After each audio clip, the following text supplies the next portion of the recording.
Class में हम लोगों ने sexual reproduction in flowering plants किया था। फ्लावर के जितने भी मेल पार्ट्स है और फीमेल पार्ट्स है वो सारा हमने पढ़ा था। स्टेमन एंड पिस्टिल जो कि कार्पेल था, है ना। मेल रिप्रोडक्टिव पार्ट क्या तो होता है स्टेमन, और कार्पेल जो होता है वो carpel is the present in the centre of flower and is the female reproductive. हाँ, कम जो कार्पेल होता है वो फीमेल रिप्रोडक्टिव पार्ट होता है। और इसमें तीन ये होते हैं, स्टिग्मा, स्टाइल और ओवरी, है ना। वर्तिकाग्र, वर्तिका तथा अंडाशय। समझना है। अब बुक्स नहीं है, बुक देख पा रहे हो ना? ठीक है, थोड़ा देखिएगा ना।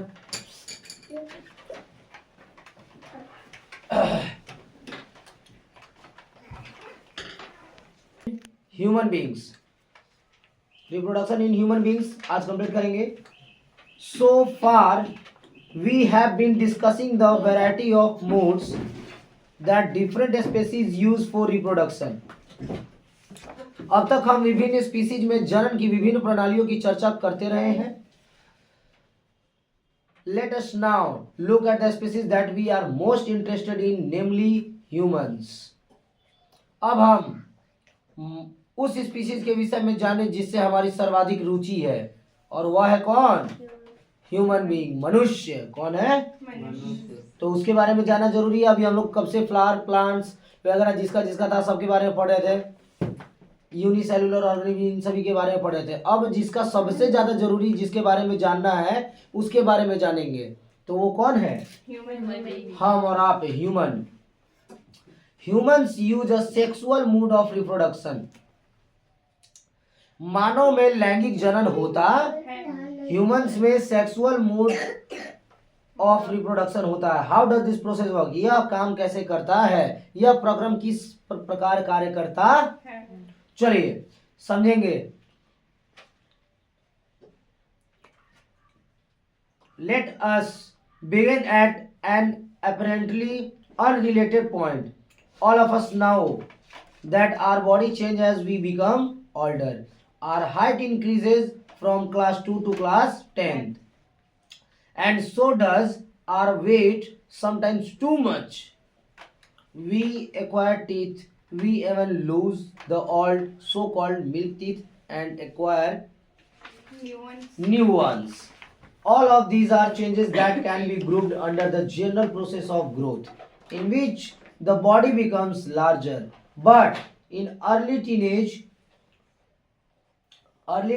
years, a whole new set of changes occurs that cannot be explained simply as body enlargement.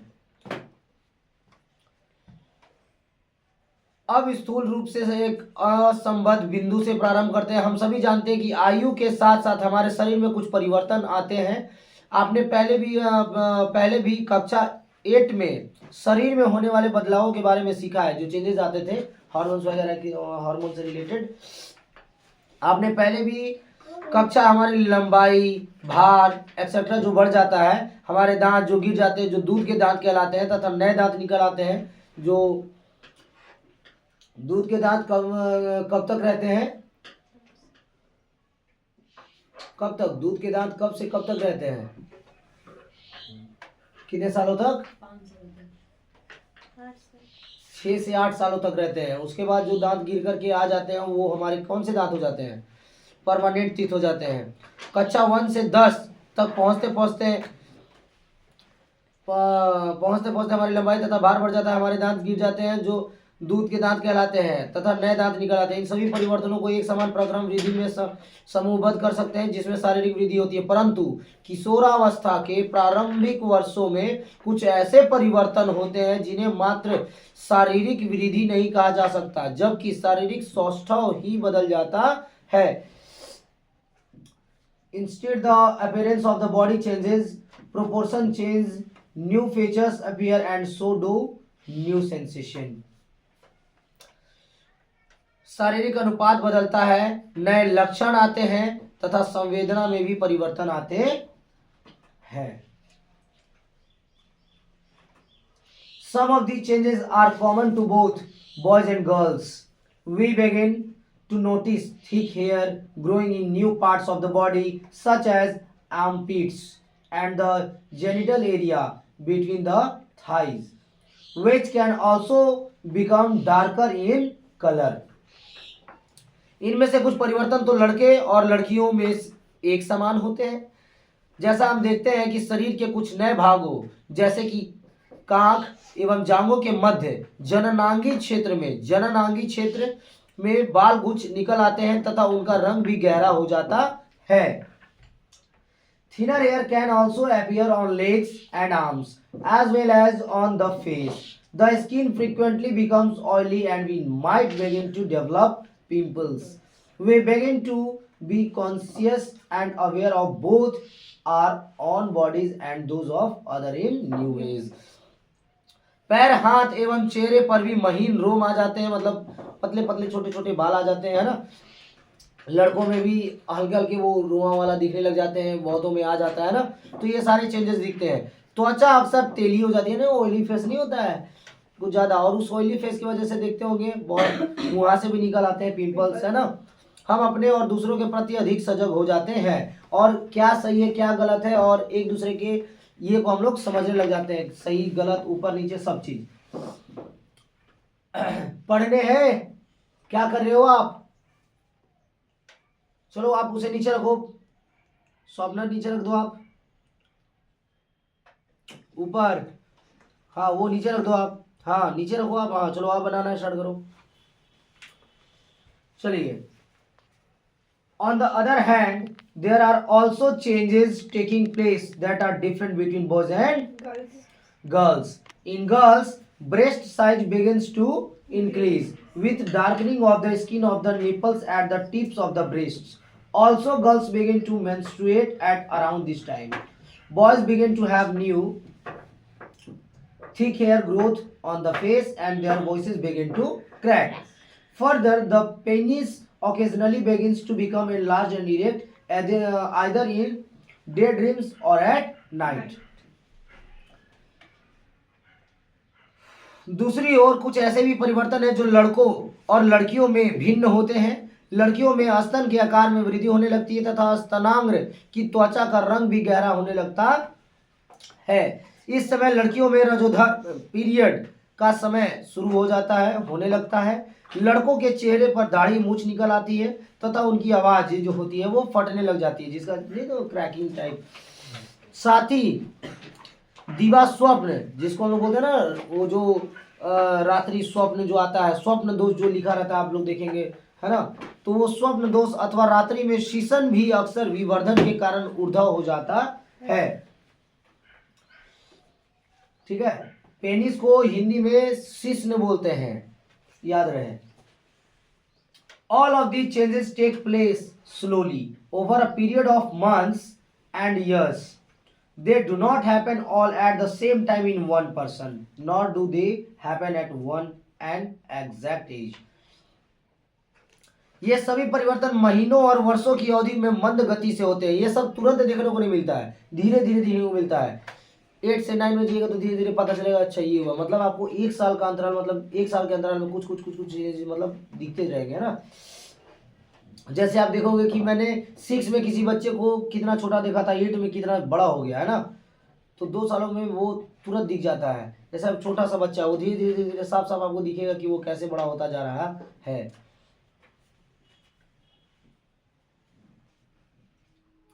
ये परिवर्तन सभी व्यक्तियों में एक ही समय अथवा एक निश्चित आयु में नहीं होते हैं। ये जरूरी नहीं कि सबके साथ सबका 8 ही साल में मूछ दाढ़ी आ जाए, 10 साल में कम, 12 साल में आ जाए, 15 साल में आ जाए, 20 साल में आ जाए, है ना। कमेंट, कुछ व्यक्तियों में ये परिवर्तन कम आयु में एवं तीव्रता से होते हैं जबकि अन्य में मंद गति से होते हैं। किसी किसी में बहुत जल्दी होता है, नहीं देखते हो समय से पहले, उधर करेंगे। किसी में बहुत समय पहले से ही क्या होता है, तो ये परिवर्तन कम आयु में तीव्रता से होते हैं जबकि अन्य में मंद गति से। जो ह्यूमन बीइंग में जो चेंजेस आते हैं, कृष्णा बातें नहीं, अब सुनेंगे। जैसा कि हम लोग जानते हैं कि रिप्रोडक्शन, ठीक है, रिप्रोडक्शन इन ह्यूमन बीइंग पढ़ रहे हैं, उससे पहले धीरे धीरे छोटे बच्चे से लेकर के बड़ा होने तक में रिप्रोडक्शन में काम लास्ट में होता है। उस समय तक हम लोग देखते हैं कि बच्चा से लेकर बड़ा होने तक में कितने सारे चेंजेस आते हैं, नहीं? लड़कों में दाढ़ी मूंछ का बढ़ना और लड़कियों में बहुत सारे परिवर्तन होना, रजोधर्म का समय स्टार्ट हो जाना, and many types of changes. कुछ व्यक्तियों में ये परिवर्तन कम आयु में तीव्रता से होते हैं, जबकि अन्य में मंद गति से। मंद गति मतलब धीरे धीरे, है ना? प्रत्येक परिवर्तन तीव्रता से पूर्ण भी नहीं होता, सब जल्दी जल्दी नहीं होता है, धीरे धीरे होता है। एक समय में किसी का मूंछ दाढ़ी था नहीं था, अब धीरे धीरे धीरे धीरे आते आते आते आते आ गया, है ना? उदाहरणतः लड़कों के चेहरे पर पहले छितराए हुए से कुछ मोटे बाल परिलक्षित होते हैं तथा धीरे धीरे यह वृद्धि एक जैसी हो जाती है। फिर भी इन सभी में परिवर्तन विभिन्न व्यक्तियों के बीच विविधता परिलक्षित होती है। Boys begin to have new, हाँ ये सो फॉर एग्जाम्पल, फिर भी इन सभी में परिवर्तन, हाँ। अब देखिए, so for example thick hair on the face in boys appears as a few scattered hair first and only slowly does the growth begin to become uniform.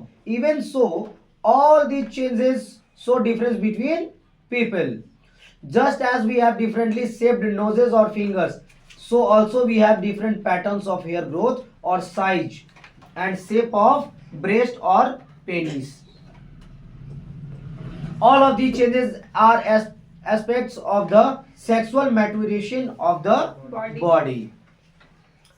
जैसे कि हमारे नाक नक्श अलग अलग है, उसी प्रकार इन बालों की वृद्धि का पैटर्न, स्तन तथा शिश्न की आकृति एवं आकार भी भिन्न भिन्न होते। यह सभी परिवर्तन शरीर की लैंगिक परिपक्वता के पहलू है, मतलब रिप्रोडक्शन के एस्पेक्ट्स है, पहलू है ना, इन्हीं के माध्यम से ये। चलिए अब आइए, why does the body show sexual maturation at this age? इस आयु में शरीर में लैंगिक परिपक्वता क्यों परिलक्षित होती है? मतलब जैसे जैसे हम बड़े होते जाते हैं उस समय में सेक्सुअल मैच्योरेशन का जो बॉडी में होता है वो शो क्यों होने लग जाता है, ये समझेंगे। We have talked about the need for specialised cell types in multi cellular bodies to carry out specialised functions. The creation of germ cells to participate in sexual reproduction is another specialized function, and we have seen that plants develop special cell and tissue types to create them. Human beings also develop special tissues for this purpose. किस purpose के लिए? Reproduction के लिए, है ना? However, while the body of the individual organism is growing to its adult size, the resources of the body are mainly directed at achieving this growth. अगर आप भी बुक देखेंगे तो थोड़ा सा समझ में आएगा कि कहाँ है, आप लोग हाथ रख करके वो चलते रहे, ठीक है? While that is happening, the maturation of the reproductive tissue is not likely to be a major priority. Thus, as the rate of general body growth begins to slow down, reproductive tissue begin to mature. उस समय जो reproductive tissue होते हैं वो क्या होते हैं? Mature होने लगते हैं। This period during adolescence is called puberty. इस आयु में शरीर में लैंगिक परिपक्वता क्यों परिलक्षित है तो समझेंगे। हम लोग मल्टी सेलुलर ऑर्गेनिज्म है, इसमें विशिष्ट कार्यों में संपादन हेतु विशिष्ट कार्य की कोशिकाओं की आवश्यकता होती है। लैंगिक जनन में भाग लेने वाले, मतलब रिप्रोडक्टिव पार्ट में भाग लेने के लिए जनन कोशिकाओं का उत्पादन इसी प्रकार एक विशिष्ट कार्य है। जैसा कि हम जानते हैं कि पौधे में भी इस हेतु विशेष प्रकार की कोशिकाएं एवं उत्तक, मतलब सेल और टिश्यू विकसित होते हैं, है ना? उनमें भी रिप्रोडक्टिव पार्ट जो होते हैं उसके लिए स्पेशल सेल एंड टिश्यूज विकसित होते हैं।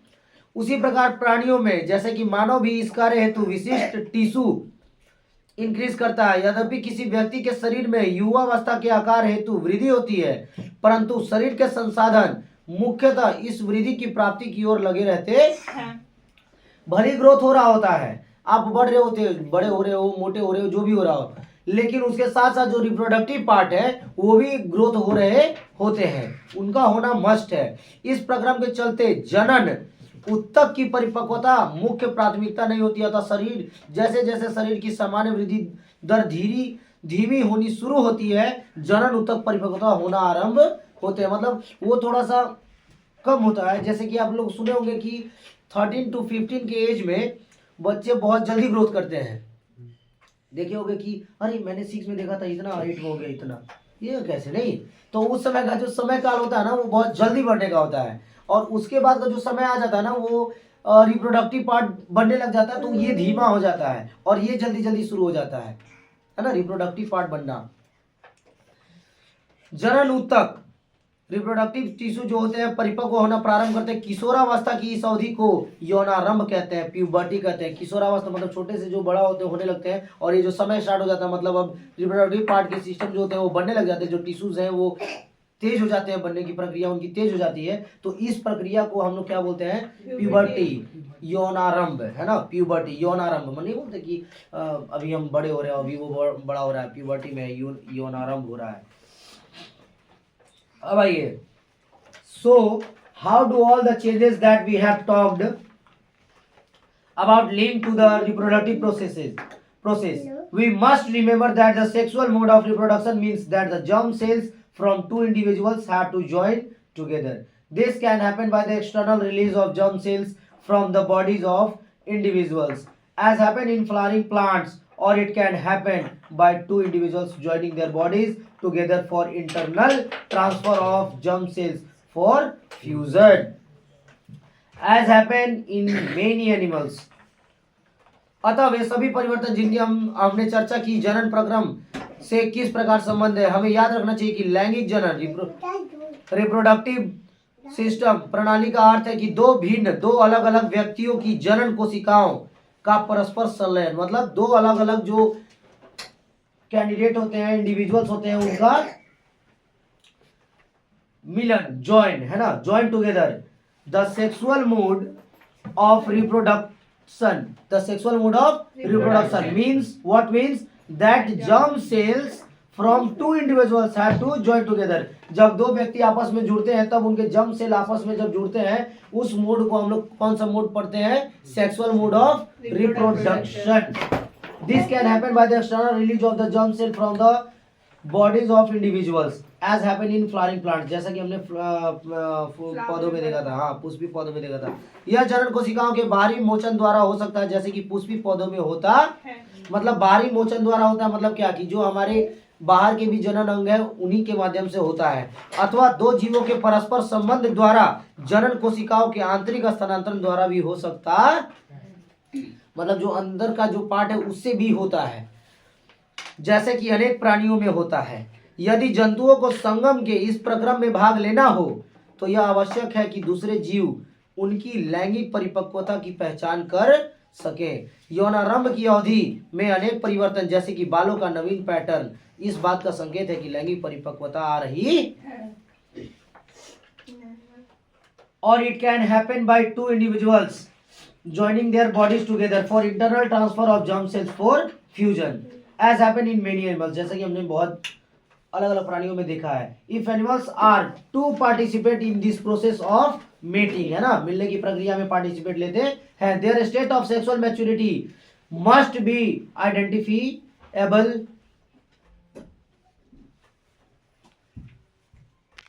परिपक्वता आ रही है, इस बात का संदेश है, ठीक है। Many changes during puberty such as new hair growth patterns are signals that sexual maturation is taking place.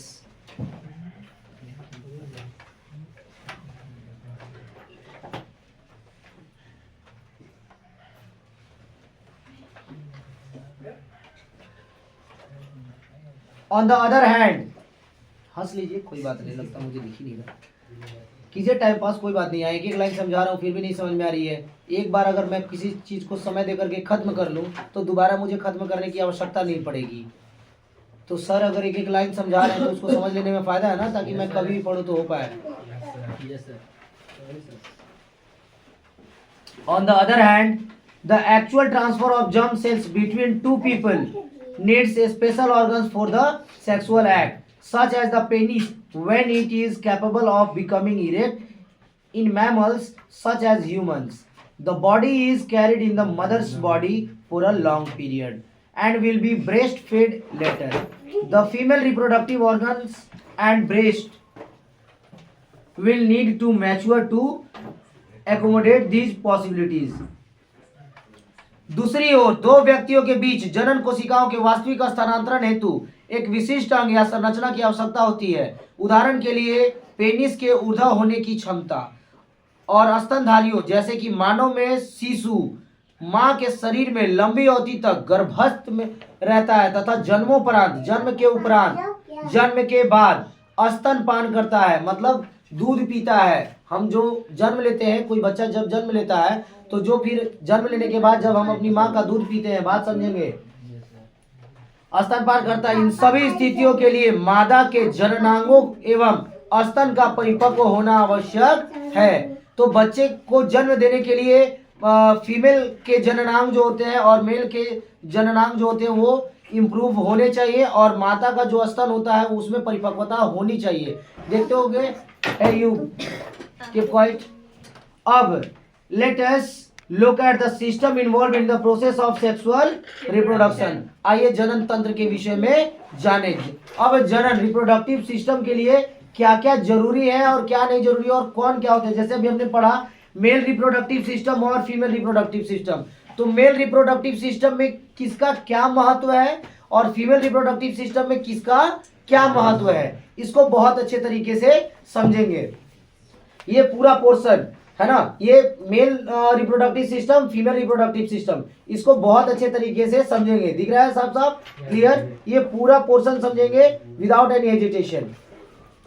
चलिए, जैसे कि हम लोग जानते हैं माँ के गर्भ में हम लोग जन्म लेते हैं, रहते हैं, उसके बाद की जो प्रक्रिया होती है वो क्या होता है, कैसे होता है, ये सारी चीजों को समझेंगे। आइए, द मेल रिप्रोडक्टिव सिस्टम, जैसा कि आपको 8.10 में दिखा रहा है, human male reproductive system. The male reproductive system consists of portion which produce the germ cells and the other portion that deliver the germ cell to the site of fertilization. जनन कोशिका उत्पादित करने वाले अंग, जनन कोशिका उत्पादित करने वाले अंग एवं जनन कोशिका को निषेचन के स्थान तक पहुंचाने वाले अंग संयुक्त रूप से नर जनन तंत्र बनाते। मतलब कि अब जो मेल रिप्रोडक्टिव सिस्टम है, जो जर्म सेल्स हैं जो पहुंचेंगे और फर्टिलाइजेशन में काम आएंगे, उनको ले जाने के लिए कोई सिस्टम होना चाहिए। तो वो सिस्टम भगवान ने बना दिया सिस ने, मतलब पेनिस, है ना, कि ले जाने ले आने का काम इसको करेंगे और जो कि पहुंचाएंगे germ cells and other portion that deliver, और दूसरा पोर्शन उसको क्या करता है, डिलीवर करता है किस साइड तक, फर्टिलाइजेशन तक, जहां पर फर्टिलाइजेशन होगा, जहां पर फर्टिलाइजेशन। और इस पूरे प्रक्रिया तंत्र को हम लोग क्या बोलते हैं, नर जनन तंत्र, male reproductive system. The formation of germ cells और स्पर्म्स, जर्म सेल्स को ही स्पर्म्स बोलते हैं, बता रखा था पहले भी। जर्म सेल्स मतलब स्पर्म्स, जो स्पर्म जाते हैं ना, ये व्हाइट नुमा होता है जो कि स्पर्म कहलाता है। What happened? The formation of germ cells or sperms take place in the testes. नर जनन कोशिका अथवा शुक्राणु, नर जनन कोशिका, जनन कोशिका मतलब कौन, शुक्राणु, वो जो व्हाइट नुमा पदार्थ है वो, जिसको हम लोग स्पर्म बोलते हैं, का निर्माण कहाँ होता है, वृषण में, टेस्टिस में, उसको वृषण बोलते हैं। क्या, टेस्टिस, है ना, टेस्टिस जो अंडानुमा होता है। और उसमें इतना पावर होता है कि अगर उसमें कोई मार दे तो उसमें जो दर्द होता है वो आप एज्यूम नहीं कर सकते कितना दर्द होता है। मतलब एक माँ को बच्चे को जन्म देने में जितना आपकी और हमारी माता ने हमको जन्म देने में कष्ट सहा होगा, अपने जननांग से जो हमारी माता ने हमें जन्म दिया होगा, आपको जन्म दिया होगा, आप डायरेक्ट अपनी माँ पे जाइए, सोचिए, सोच विचार कीजिए कि जब मेरी माँ हमें जन्म दे रही होगी अपने जननांग से तो कितना दर्द हुआ होगा, है ना, कितना दर्द हुआ होगा। एक छोटा सा अंग भगवान ने बना रखा है जिससे हम जन्मे, एक इतना बड़ा शरीर, इतना बड़ा शरीर जन्म ले लिया। सोचिए उस माँ को कितना दर्द हुआ होगा। अभी आपका बॉडी पार्ट अगर मान लीजिए जो सटा हुआ है उसको थोड़ा सा काटो तो कितना दर्द होगा, सोचिए।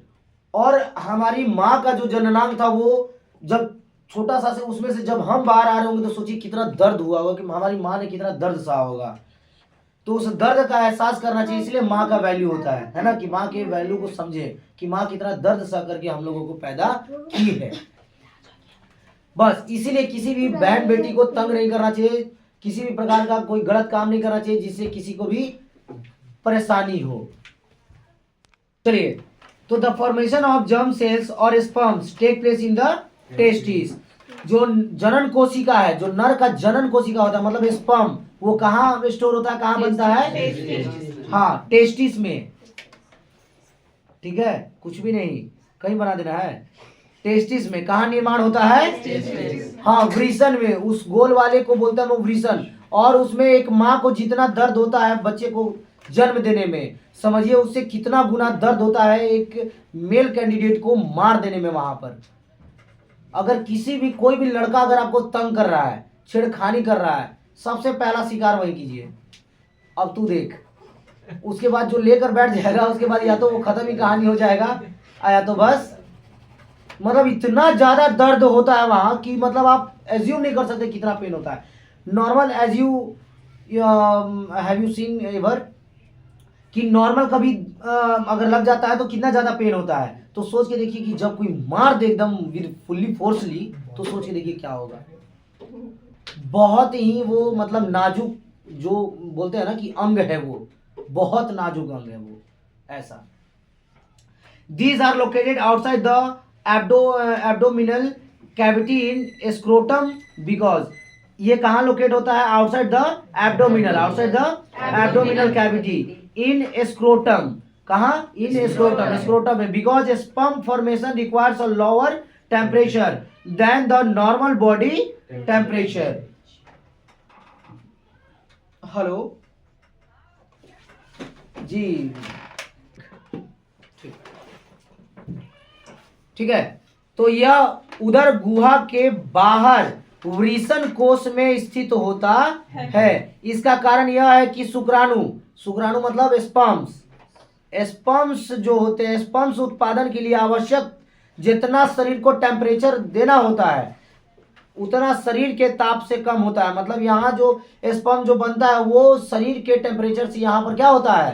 कम होता है। यही हो सकता है एक नंबर में पूछ दे कि जो स्पर्म बनने में टेम्परेचर चाहिए होता है वो अधिक होता है या कम होता है। तो जो बच्चा नहीं पढ़ा होगा वो क्वेश्चन आंसर में दिया है क्या? एमसीक्यू में दिया है क्या? और ज़्यादातर एमसीक्यू में देता भी नहीं है। आप जो एक्सटर्नल बुक खरीदते हैं उसमें भी नहीं देता है। तो क्या करोगे? बनाने वाला जिस दिन, और बनाने वाला बनाएगा ही बनाएगा, आज न कल बनाएगा। क्यों? हो सकता है इसी बार दे दे, क्योंकि उसको पता है कि आज के डेट में सभी बच्चे पढ़ रहे हैं और एक एक लाइन पढ़ रहे हैं और एक एक लाइन समझ रहे हैं, और इतने सारे टीचर्स हो गए हैं कि बच्चे को बेहतरीन बता दे रहे हैं, एक एक लाइन एक एक चीज समझा दे रहे हैं। तो बच्चा में कहाँ डाउट रहेगा? तो वो क्वेश्चन कहीं से बना देगा। जब देखिएगा सब 100 में 100 लेकर आ जा रहा है तो हम टॉपर किसको घोषित करें? हाँ, सब लेकर आ जा रहा, 100 में 96, 92, 98, 99, 100, तो क्या करें हम? तो अब तो देना होगा ना अंदर से। तो स्पेशलिस्ट टीचर को बैठाया जाए, जो एकदम बेहतरीन टीचर है, उनको अंदर से जो पूरा जानता हो उसको बुलाओ और बनवाओ क्वेश्चन। तो यही सब भरेगा क्वेश्चन टीचर, जो बच्चे जो पढ़े होंगे वो समझाएंगे, बताएंगे। तो दीज आर लोकेटेड, टेस्टिस कहाँ लोकेटेड होते हैं? Outside the abdominal cavity in scrotum, है ना। ये देखिए स्क्रोटम आपको फिगर में दिख रहा है, ये जो गोल नुमाई ये दिख रहा है स्क्रोटम, बाहरी परत, स्क्रोटम दिख रहा है बाहरी से। तो जो बाहरी पोर्शन होता है उसको हम लोग बोलते हैं स्क्रोटम। दिखा है स्क्रोटम, जिसको हम लोग वृषण कोश बोल रहे हैं, वृषण कोश, जिसके अंदर में वृषण है, वृषण जिसके अंदर और अंदर में देखिए जो अंडा टाइप का दिख रहा है वो है वृषण, टेस्टिस। जो अंडा टाइप का दिख रहा है टेस्टिस दिख रहा है, वो है वृषण। और ये जो स्क्रोटम है वो है वृषण कोश, मतलब उसके अंदर वृषण होता है, उसके अंदर वृषण होता है। तो स्क्रोटम मतलब वृषण कोश जिसके अंदर वृषण है, और वृषण के अंदर क्या होता है? स्पर्म बनते हैं। क्या बनते हैं? स्पर्म बनते हैं, जर्म सेल्स बनते हैं, GRMCLLS, और स्पर्म SPERMS। उसको जर्म सेल्स बोलिए या स्पर्म बोलिए, वो दोनों वही है ना। स्पर्म वो किस में बनता है? टेस्टिस में। और टेस्टिस किस में होता है? स्क्रोटम में। किस में? स्क्रोटम में, मतलब वृषण कोश में। कोई डाउट किसी को? और ये और किसके द्वारा मतलब वृषण से बन करके और निकलता है? शुक्रवाहिनी के द्वारा, किसके द्वारा? ये आपको यहाँ पर दिख रहा है, वेस्ट डिफरेंस के द्वारा, वेस्ट डिफरेंस इसी से बह करके निकलता है। और देखिए वो पाइप कहाँ तक गया है, वो जो पाइप है वो देखिए पूरा एकदम पेनिस से निकलता हुआ बाहर आ रहा है, आ रहा है। तो वही प्रक्रिया आप जब सेक्सुअल मोड जब प्रोसेस में लगा होता है तो इसी से स्पर्म बन करके निकलता है और फीमेल कैंडिडेट, फीमेल जो पार्ट है, फीमेल रिप्रोडक्टिव पार्ट वहां जाता है। वो भी पढ़ेंगे अभी हम लोग, कहाँ जाता है और कहाँ तक पहुंचता है, तब जाकर एक बच्चे का निर्माण होता है। पहले इसको समझ ले अच्छे से। कोई डाउट यहाँ किसी को? स्क्रोटम समझ गए, टेस्टिस समझ गए, वेस्ट डिफरेंस समझ गए, वेरी गुड। और स्पर्म बनने के लिए जो टेम्परेचर चाहिए होता है वो हमारे नॉर्मल बॉडी टेम्परेचर से क्या होता है?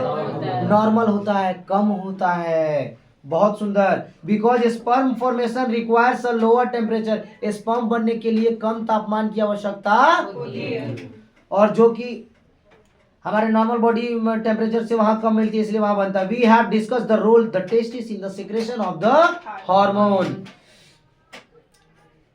टेस्टोस्टेरोन हार्मोन के उत्पादन एवं श्रवण में वृषण की भूमिका की चर्चा हम पिछले अध्याय में कर चुके हैं। मतलब टेस्टोस्टेरोन, टेस्टोस्टेरोन, ठीक है, टेस्टोस्टेरोन,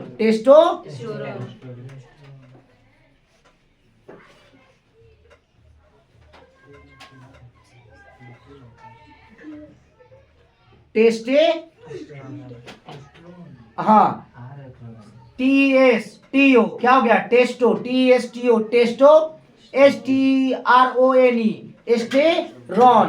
देखिए ना साफ साफ, टेस्टो एस्टेरॉन, टेस्टो, हाँ, टेस्टो एस्टेरॉन। हम लोग जान चुके हैं टेस्टोस्टेरोन हार्मोन के उत्पादन ये कौन करता है? टेस्टिस से, है ना। The role of testis, the role of in the secretion of hormone. और टेस्टिस कौन सा हार्मोन छोड़ता है? टेस्टोस्टेरोन। क्या हो सकता है 1 नंबर में आ जाओ, 110% गारंटी है आपके एग्जाम में आ रहा है ना। टेस्टिस कौन सा हार्मोन प्रोड्यूस करता है? टेस्टिस कौन सा हार्मोन प्रोड्यूस करता है? टेस्टिस कौन सा हार्मोन प्रोड्यूस करता है? टेस्टे, हाँ, टेस्टोस्टेरोन, हाँ, टेस्टोस्टेरोन कौन प्रोड्यूस करता है? बहुत सुंदर। टेस्टो, देखिए TSTO, टेस्टो, STRON, हाँ, थोड़ा थोड़ा करके पढ़िए, जो वर्ड आपको बड़ा लग रहा है ना। नहीं नहीं, कौन बोलता है? नहीं नहीं, बिल्कुल नहीं। टेस्टोस्टेरोन, हाँ, टेस्टोस्टेरोन। कोई डाउट किसी को? ये कौन, ये हार्मोन कौन प्रोड्यूस करता है? अब आप यहाँ एक चीज गौर किए होंगे, कोई कोई को कंफ्यूजन हो जाएगा कि सर टेस्टिस में तो वो जर्म सेल्स बन रहे थे, स्पर्म बन रहे थे। अरे भाई, वो जर्म सेल बन रहा है, वो हार्मोन किस हार्मोन से प्रोड्यूस हो रहा है? टेस्टोस्टेरोन ना। वो ये जो टेस्टिस है वो कौन सा हार्मोन प्रोड्यूस कर रहा है? हाँ। अब क्या वो हिंदी और इंग्लिश वही है। हाँ।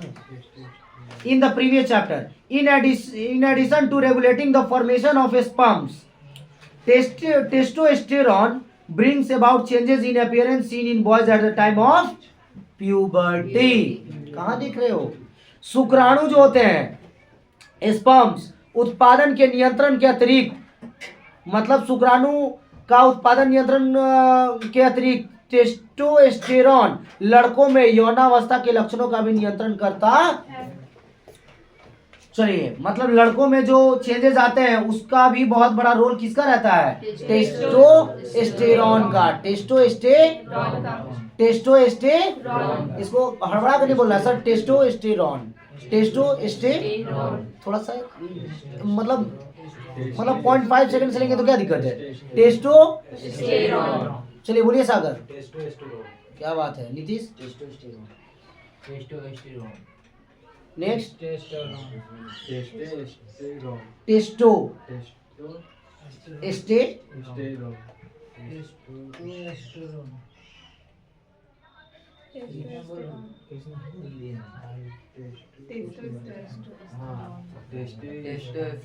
Very good. आइए, तो ये लड़कों में प्यूबर्टी के दौरान दिखता है ना, in the form of sperm. चलिए, the sperms formed are delivered through the vas difference.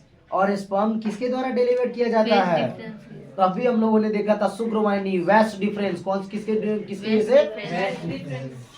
Waste difference के द्वारा, जिसको हम लोग हिंदी में बोलते हैं शुक्रवाहिनी। क्या? शुक्रवाहिनी। शुक्रवाहिनी मतलब कि शुक्राणु को जो ले जाए, है ना, जो ले जाने ले आने का काम करे वो शुक्रवाहिनी हो गया, है ना। जैसे मूत्रवाहिनी था, जो यूरिन को ले जाता ले आता था, मतलब ले जाता नहीं था, ले आता ही था, है ना।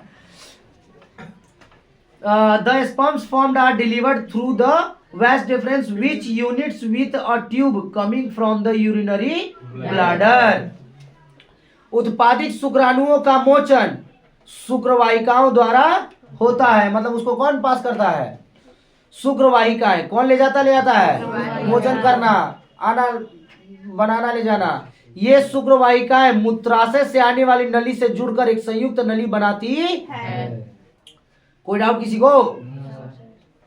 ये शुक्रवाहिका मूत्राशय से आने वाली, मूत्राशय जो ब्लडर होता था, यूरिनरी ब्लैडर, ये देखिए ऊपर में ब्लैडर दे भी रखा है, दे रखा है ब्लैडर। वहां पर ब्लैडर जो हम लोग पढ़े थे ना कि वो किससे कनेक्ट होता था? ब्लैडर किडनी से, और किडनी से और ब्लैडर से कौन जोड़ रखता था? यूरेटर। कौन? हाँ, ये देखिए ऊपर में एक यूरेटर बना दिया है, दिख रहा है, मूत्र नलिका। वो मूत्र नलिका है जो उसमें किडनी से यूरिन आ रहा है। आपके पास दिख रहा है? आपके पास बुक है? तो आप यहाँ क्यों नहीं बैठ गए? Very bad. कैसे समझोगे? कब से आप बोलते दीदी से कि हाँ दीदी मुझे नहीं दिख रहा है, तो आप बैठते तभी तो। Come here. कैसे समझोगे बिना देखे? यहाँ बताया जा रहा है, वो समझोगे कैसे? चलिए, ये जो यूरेटर दिख रहा है, ये किडनी से ब्लैडर तक जुड़ा होता है, और यही क्या चीज लाने का काम करता है? यूरिन को लाने का काम करता है, और ब्लैडर में स्टोर हो जाता है। यूरिनरी ब्लैडर में जो फूल जाता है, जब सुबह हम लोग उठते हैं, टॉयलेट ज्यादा देर नहीं करते हैं तो फूल जाता है, वहां यूरिनरी ब्लैडर में यूरिन कलेक्ट हो जाता है। तो ये जुड़ा हुआ है वहां से। और गौर फरमाइएगा, यहाँ पर जो बताया कि the sperm formed are delivered through the vas deferens which unites with a tube coming from the urinary bladder, the urethra thus forms a common passage for both the sperms and urine। और urethra के द्वारा क्या होता है? Sperm और urine दोनों पास करता है। मतलब साफ साफ कहना है कि एक टाइम पर स्पर्म और यूरिन दोनों को पास नहीं किया जा सकता है। कभी भी अगर आप सेक्सुअल मूड में हैं तो यूरिन पास नहीं कर सकते, और अगर यूरिन पास कर रहे हैं तो आप स्पर्म पास नहीं कर सकते, चाहे आप लाख प्रयत्न कर ले, हो ही नहीं सकता है। क्योंकि सर पाइप तो हम लोगों ने एक पढ़ रखा था कि जो यूरेथ्रा होता है वो केवल यूरेथ्रा से ही दोनों पास होते हैं, यूरिन भी और स्पर्म भी। तो एक टाइम पे दोनों कहां से आएंगे? यूरिन जो है वो ब्लैडर से आ जा रहा है, और ये जो है वो किससे आ रहा है? टेस्टिस से आ रहा है। हाँ, स्क्रोटम से निकलकर, ये टेस्टिस से निकलकर के स्क्रोटम से होते हुए वेस्ट डिफरेंस से होते हुए कहाँ आ रहा है? यूरेथ्रा में। वेस्ट डिफरेंस से होते हुए कहाँ घुस रहा है? देखिए किसमें घुसा? यूरेथ्रा से होते हुए निकल रहा। तो दोनों एक टाइम पे हो पाएगा क्या? हो ही नहीं सकता है। आइए,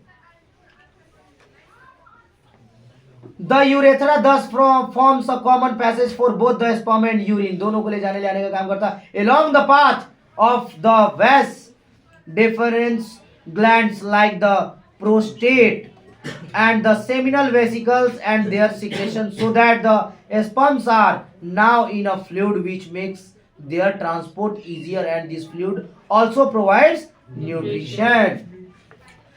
अतः मूत्र मार्ग मतलब यूरेथ्रा के माध्यम से शुक्राणु, स्पर्म तथा मूत्र दोनों के प्रवाह के उभय मार्ग, मतलब सिंगल मार्ग है जिससे स्पर्म भी जाता है और यूरिन भी जाता है। प्रोस्टेट तथा शुक्राशय क्या है? वो देखिए एक छोटा सा दिख रहा है आपको, सेमिनल वेसिकल। ऊपर में देखिए जो किससे जुड़ा हुआ है? वेस्ट डिफरेंस से जुड़ा हुआ है। वेस्ट डिफरेंस से जुड़ा हुआ है। वो ब्लैडर से मत जोड़ दीजिएगा, वो किससे जुड़ा हुआ है? वेस्ट डिफरेंस से जुड़ा हुआ है। सेमिनल वेसिकल, उसी, हाँ सेमिनल वेसिकल। सेमिनल वेसिकल, हाँ, प्रोस्टेट तथा शुक्राशय अपने स्राव शुक्रवाहिका में डालते, किसमें डालते हैं? शुक्रवाहिका। शुक्रवाहिका मतलब कौन? वैस डिफरेंस में डालते, जिससे शुक्राणु एक तरल माध्यम में आ जाते हैं। ये पदार्थ जो बनता है स्पर्म, वो होता है, चूंकि एनर्जी है ना, न्यूट्रिशन, तो ये मतलब कैसे कोई भी चीज हम लोग खाते तो मोटा ये के रूप में होता है, जैसे दही, दूध है ना, ये सब मतलब खून भी, ब्लड वैसा भी होता है ना, मतलब देखते हो कि अब अगर ब्लड भी लिया जाए तो ऐसा नहीं कि पूरा पानी नुमा होता है, पूरा पानी इधर थोड़ी होता है, थोड़ा सा मोटा तरल ये में होता है ना, लेकिन वो भी मोटा होता है। लेकिन अब चूंकि इस माध्यम से वो आ रहा है, तो जिससे शुक्राणु एक तरल माध्यम में आ जाते हैं। प्रोस्टेट क्या करता है? प्रोस्टेट तथा शुक्राशय अपने स्राव शुक्रवाहिका में डालते हैं। किसमें डालते हैं? शुक्रवाहिका में डालते हैं। और जैसे उसमें डाले तो वो तरल माध्यम में चेंज हो जाता है, मतलब लिक्विड फॉर्म में चेंज हो जाता है, फ्लूइड में चेंज हो जाता है, FLUID, फ्लूइड में चेंज हो जाता है। और फ्लूइड में चेंज हो जाता है इसीलिए वो पानी नुमा आराम से, मतलब जैसे यूरिन पास कर जाता है आराम से, वैसे ही वो भी निकल आता है। इसके कारण इनका स्थानांतरण सरलता से होता है, इसीलिए वो आराम से निकल आता है। साथ ही यह स्राव उन्हें पोषण भी प्रदान करता है। गौर फरमाइएगा कि उससे मतलब वो न्यूट्रिशन है, वो गलत चीज नहीं है, खराब चीज नहीं है, वो न्यूट्रिशन है। जो स्पर्म होता है वो न्यूट्रिशन का ही पार्ट है। आप 7-8 दिन जो खाते हो उसका एनर्जी जो बनता है वो एनर्जी है, तो एनर्जी ऐसे ही नहीं वेस्ट कर देने चाहिए। इसीलिए आप कभी भी गौर फरमाइएगा, साथी स्राव उन्हें पोषण भी प्रदान करता है। शुक्राणु सूक्ष्म संरचनाएं हैं जिसमें मुख्यतः अनुवांशिक पदार्थ होते हैं तथा एक लंबी पूंछ होती है। जैसा नहीं टीवी में दिखाता है कि एक छोटा सा लाइक ये जैसा है, ऐसा टाइप का है और पीछे ऐसे ऐसे करके जा रहा है स्पर्म, हाँ दिखाता है ना ऐसे, तो ऐसे ही ये पूंछ टाइप का ऐसे ही जाता है, भले हमें दिखता नहीं है वो, लेकिन ऐसा ही शुक्राणु होते, स्पर्म्स ऐसे ही होते हैं। तो देखिए यहाँ साफ साफ हमें एक एक चीज पढ़ने को मिल रहा है, जिसमें मुख्यतः अनुवांशिक पदार्थ होते हैं तथा एक लंबी पूंछ होती है जो उन्हें मादा जनन कोशिका की ओर तैरने में सहायता करती, और यही अपना तैरते तैरते तैरते तैरते तैरते किधर जाती है? फीमेल जनन कोशिका के पास, मतलब फीमेल के स्पर्म के पास पहुंचती है तैरते तैरते। The sperms are tiny bodies that consist of mainly genetic material and a long tail that helps them to move towards the female germ cell, मतलब फीमेल स्पर्म की तरफ उसको तैरने में सहायता करती है। कौन? उसका पूंछ, और वो तैर कर पहुंचती है, और जो एक पहुंच जाता है, एक ही पहुंच जाता है, क्योंकि बहुत डिस्टेंस तय करना पड़ता है, अभी हम लोग आगे पढ़ेंगे। तो जो डिस्टेंस तय करना पड़ता है, तो अगर उतना जो तय कर लिया, वो जो पहुंच गया, तो XX मिला तो लड़की, और XY मिला तो हाँ लड़का में ही दोनों होते हैं, X और Y दोनों, और लड़की में केवल और केवल XX होता है। लड़कों में भी 22 जोड़ा XX ही होता है, लड़कों में भी 22 जोड़ा XX ही होता है, और एक जोड़ा जो होता है वो XY होता है। तो वही Y पहुंचता है तब लड़का होता है, नहीं तो लड़की ही होती है। कोई डाउट किसी को? चलिए यहां तक किसी को कोई डाउट? पूरा यहाँ पर क्लियर हो गया। चलिए figure number 8.10 human male reproductive system पे जाइए एक बार। वहां देखिए सेमिनल वेसिकल को हम लोग समझ गए, शुक्राशय। चलिए शुक्राशय का क्या काम था? शुक्राशय क्या कर रहा था? जो कि इसके द्वारा जो पदार्थ बन रहे थे स्पर्म, वो उसको लेकर के किस फॉर्म में चेंज कर रहा था? फ्लूइड फॉर्म में, तरल पदार्थ में, और उसको फिर भेज दे रहा था, जो कि निकल जा रहा था यूरेथ्रा के माध्यम से। यूरेटर क्या है यहाँ पर? यूरिन को वो किडनी से लेकर आ रहा है यहाँ पर, बस यहाँ ऐसा नहीं कि इसमें है, वो इसमें लाया। और देखिए ये यूरेटर लाया ब्लाडर में कुछ छोड़ा, और ये ब्लाडर का देखिए एक छोटा सा मार्ग निकल रहा है सीसन में, पेनिस में निकल रहा है व्हाइट कलर का, तो वो जा रहा है, तो वो उससे यूरिन निकल गया। और ये जो टेस्टिस में, ये टेस्टिस दिख रहा है गोल वाला अंडर टाइप का अंदर, वो है टेस्टिस। उसके बाहर का जो आवरण बचा रखा है वो है स्क्रोटम। क्या है? अंदर में जो टेस्टिस से जुड़ा हुआ पाइप दिख रहा है वो है क्या? Vas deferens. क्या है? Vas deferens. तो वो क्या करता है कि वृषण से, टेस्टिस से स्पर्म लेकर के, और इस माध्यम से होते हुए, मतलब वेस्ट डिफरेंस से होते हुए कहाँ गया? सेमिनल वेसिकल में। किसमें? Seminal vesicle. उसको फ्लूइड के माध्यम में चेंज किया, और फ्लूइड माध्यम में चेंज करने के बाद क्या किया? उसको यूरेथ्रा से बाहर कर दिया। ब्लाडर दिख रहा है आपको, जिसमें यूरिन कलेक्ट हो रहा है। प्रोस्टेट ग्लैंड दिख रहा है, जो कि आपको यहाँ इससे कलेक्ट दिख रहा है। हाँ, gland like the prostate and the seminal at their secretion, so that the sperms are now fluid. हाँ, प्रोस्टेट से prostate and the seminal vesicle, seminal vesicle किधर दिख रहा है आपको? ऊपर में। और प्रोस्टेट ग्लैंड, इन दोनों का काम क्या होता है, क्या सीक्रेट करना होता है कि वो स्पर्म को फ्लूइड में चेंज कर पाए। कौन कौन? प्रोस्टेट ग्लैंड और सेमिनल वेसिकल, मतलब प्रोस्टेट ग्रंथि तथा हाँ शुक्राशय, इन दोनों का काम होता है कि ये सीक्रेट, क्या सीक्रेट करते हैं ये प्रोस्टेट ग्रंथि तथा शुक्राशय वो उस स्पर्म को फ्लूइड माध्यम में चेंज करके उसको यूरेथ्रा के माध्यम से भेजने का काम। मूत्राशय समझ के जहाँ स्टोर होता है सिस्ल, पेनिस जो एक भाग है, बस अंग है, वो केवल अंग है। पेनिस जैसे हमारा हाथ है, गोड़ है, पैर है, नाक है, मुंह है, जो ऊपरी पोर्शन है बस वो भी ऊपरी पोर्शन है और कुछ नहीं है। मूत्र मार्ग मतलब यूरेथ्रा, जिससे यूरिन पास करे, बस खत्म, है ना। मानव का नर जनन तंत्र खत्म। कोई डाउट किसी को भी? 1% का डाउट। चलिए अब आते हैं फीमेल रिप्रोडक्टिव सिस्टम में। मादा जनन तंत्र, मादा